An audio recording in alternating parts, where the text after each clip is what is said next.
مخلص ایمان کی جد و جہد اور معیار کی اہمیت۔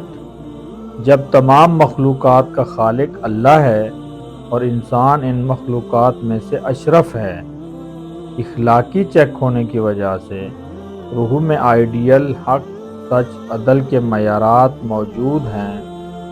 اسی اخلاقیات کی بنیاد پر یہ نائب بھی ہے۔ اگر یہ اخلاقیات پر نہیں چلتا اور بہترین اخلاق محمد صلی اللہ علیہ وسلم کے ہیں تو پھر یہ رہنمائی اور لیڈرشپ کا بھی اہل نہیں ہے۔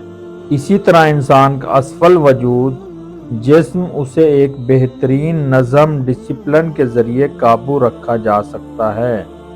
اگر کسی کو اس جسم کی ضروریات کا نہیں پتہ، جبکہ پتہ تو ہے، فطری رہنمائی ہر کسی کے اندر موجود ہے، حق، سچ، عدل، آئیڈیل یعنی ایک معیار، تو اس جسم کے لیے ڈسپلن جب خود ساختہ شریف، پک اینڈ چوز یا عام عوام طے کرے گی تو لازماً مسائل پیدا ہوں گے، کیونکہ ہر کوئی سہولت چاہتا ہے، ذمہ داری نہیں۔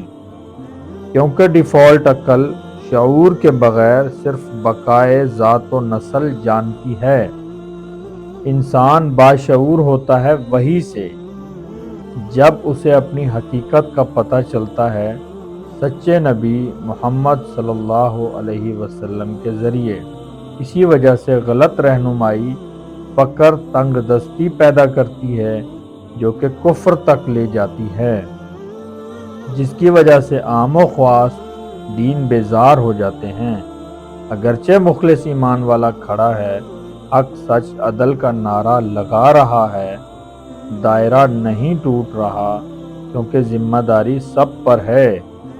ایک اہم معاملہ، معیار غلط ہونے کی وجہ سے کنفیوژن بہت زیادہ ہے، جس کا شکار مخلص ایمان والے بھی ہو جاتے ہیں، جس کی وجہ سے کمٹمنٹ، ایمان اور حق، سچ محدود ہو جاتے ہیں۔